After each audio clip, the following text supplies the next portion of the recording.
النبي يا أيها الذين آمنوا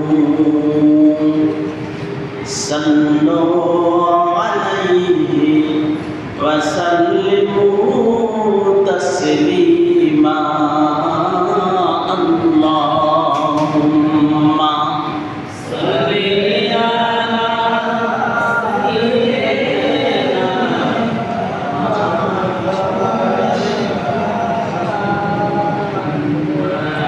وعلى آل سيدنا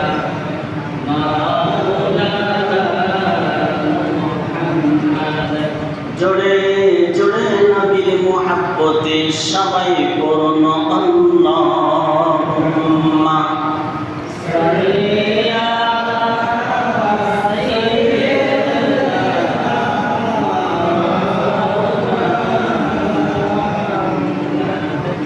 ওয়া আলা আলি সাইয়্যিদিনা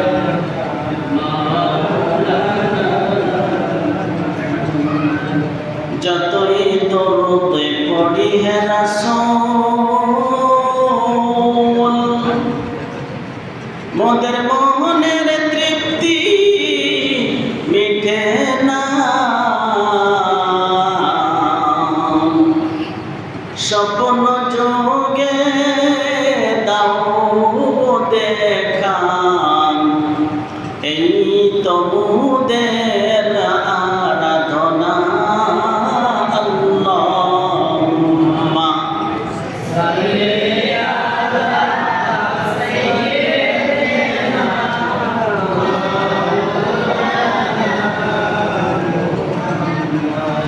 ওয়া আলা আলি সাইয়্যিদিনা মাওলানা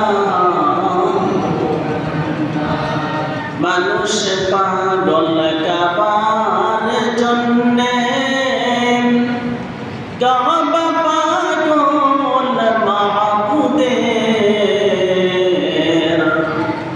মাবুদ পাগল নবীজির জন্যে নবীজি পাগল উম্মতের আল্লাহুম্মা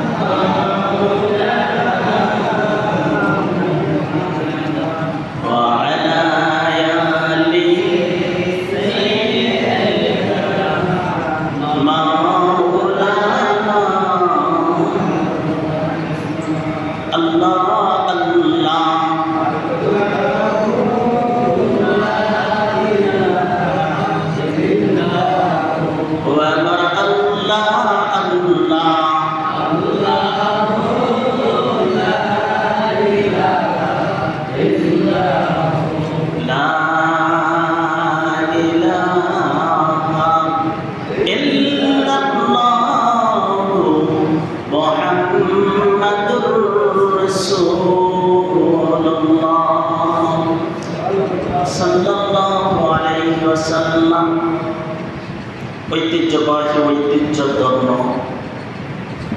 দনপতি খোলা পূর্বপাড়া জামে মসজিদে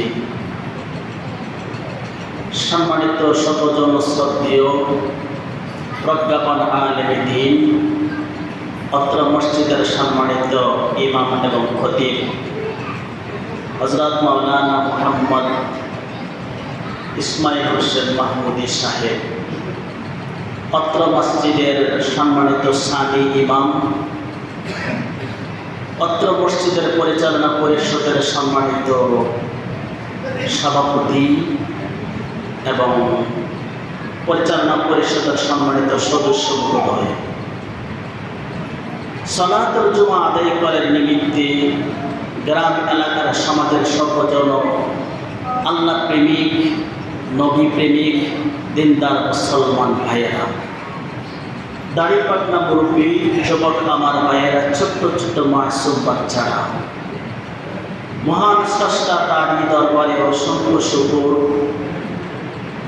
1447 হিজরি সনের মহরম চাঁদের প্রথম দিবস, প্রথম জুমা আদায় করার নিমিত্তে দুনিয়ার সবচেয়ে শ্রেষ্ঠতম জায়গা আল্লাহ পাকের পবিত্র ঘরে আমাদের সকলকে যিনি আসার এবং বসার তৌফিক দিলেন, মহাগ্রন্থ কুরআনুল কারীম থেকে তিলাওয়াত করবার এবং শুনবার, সকল নবীদের নবী, সকল নবীদের সম্রাট, সকল নবীদের ইমাম নবী মুহাম্মদুর রাসূলুল্লাহ সাল্লাল্লাহু আলাইহি সাল্লামের উপর দরুদ এবং সালাম পড়বার যিনি তৌফিক এনায়েত করলেন, সেই মহান স্রষ্টা, সেই মহান দ্রষ্টা, তারই নামে কালিমাত শুকর আদায় করছি। অন্তরের অন্তঃস্থল থেকে, হৃদয়ের গহীন মণিকোঠা থেকে আল্লাহর দেওয়া জবান, আল্লাহর দেওয়া শক্তি, আল্লাহর শিখানো বাণী দিয়ে শুকরিয়া আদায় করছি। আমরা সকলেই জবান খুলে, মুখ পড়ে, অন্তরের অন্তঃস্থল থেকে আমরা সকলেই পড়ছি আলহামদুলিল্লাহ। আর জবান খুলে সবাই পড়ে আলহামদুলিল্লাহ। শুকরিয়া আদায় করলাম কার? আরো জোরে বলবো, শুকরিয়া আদায় করলাম কার? গুনাহ মাফের মালিককে, আমাদেরকে গুনাহগুলোকে নেক দিয়ে পরিবর্তন করে দেওয়ার মালিককে, আমাদের হায়াতের মালিককে, আমাদের রিজিকের মালিককে। আল্লাহু আকবার। বন্ধুগণ, যে শব্দটুকু দিয়ে আল্লাহ পাকের শুকরিয়া আদায় করলাম, রাসূল খুদা সাল্লাল্লাহু আলাইহি ওয়াসাল্লাম রজবের চাঁদে যখন মেরাজে গিয়েছিলেন, তিনি জান্নাত এবং জাহান্নাম ভ্রমণ করেছিলেন। সবগুলো জান্নাতই সুন্দর। এক একটা জান্নাত থেকে আরেকটা জান্নাতের গুরুত্ব মর্যাদা অনেক বেশি।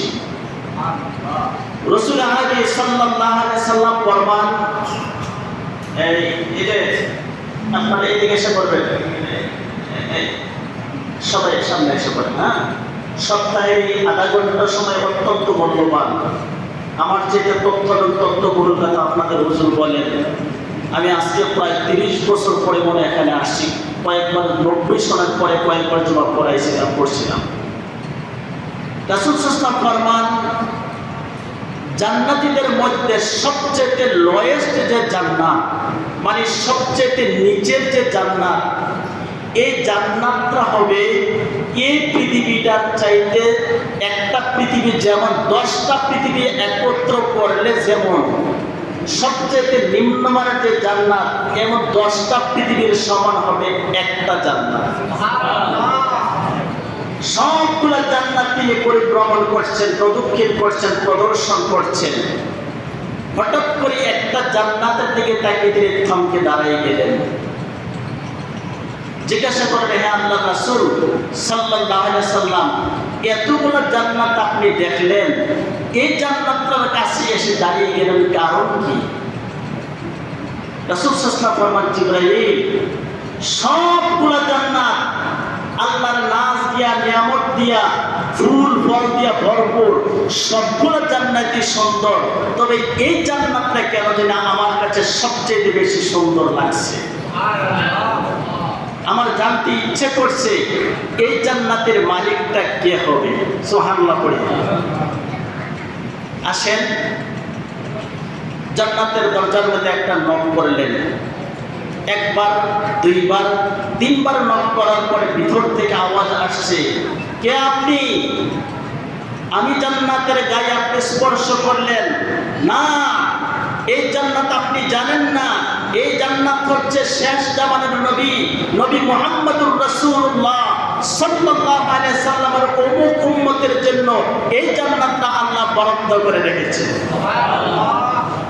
আমার জানতে ইচ্ছে করছে এই জান্নাতের অধিবাসীটা কে হবে। ভিতর থেকে আওয়াজ আসলো, বন্ধুর আপনি তাকাই দেখেন জান্নাতের গেটের মধ্যে লেখা আছে এই জান্নাতটার নাম হচ্ছে বাইতুল হামদ। সবাই বলবো নাম কি? বাইতুল হামদ। নাম কি? হে আল্লাহ পাকের রাসূল সাল্লাল্লাহু আলাইহি সাল্লাম, আপনি গোটা দুনিয়ার আপনার উম্মতদেরকে, আল্লাহ পাকের মুমিন বান্দাদেরকে জানিয়ে দেন এই নশ্বর জগতে আল্লাহ পাকের যে সমস্ত বান্দারা